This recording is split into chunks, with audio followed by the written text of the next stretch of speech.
ভাই চা হবে? চা দেন তো। বিনা চিনি দিয়ে। বিনা চিনি? জি।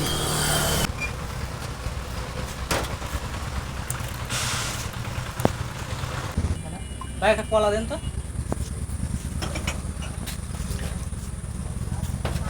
যেভাবে আছে এইভাবে দিয়ে কি মানুষকে চা বানাই খাওয়ান নাকি?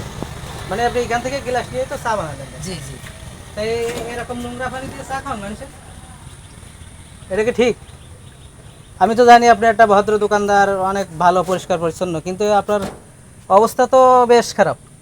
এভাবে মানুষকে চা খাওয়ালে তো মানুষ তো রোগে আক্রান্ত হবে বিভিন্ন রকমের। এই ধরনের কেন ভাই? মানুষের তো একটা পরিষ্কার পরিচ্ছন্নভাবে সুন্দরভাবে একটা জিনিস উপহার দিতে হবে নাকি? আপনি তো 5টা টাকা নেবেন, এক কাপ চা দিবেন, কিন্তু আপনার টাকাটা তো আপনার সঠিকভাবে নিতে হবে নাকি? মানুষের অপরিষ্কার অপরিচ্ছন্নভাবে একটা জিনিসকে দেওয়া ঠিক? আপনি বলেন।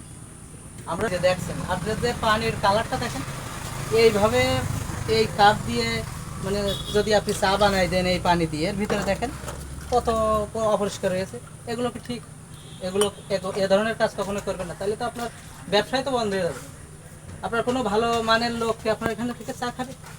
একটা সচেতন ব্যক্তি খাবে? আসলে ভাই আমার একটু ভুল হয়ে গেছে, আর কখনো এরকম হবে না ভাই। ঠিক আছে, একটু পরিষ্কার করে ধুয়ে এক কাপ চা দেন, আর এই আচ্ছা ধরনের ভুল করবেন না ভাই। হ্যাঁ, আচ্ছা ভাইয়া, আসলে ভুল হয়ে গেছে আমার।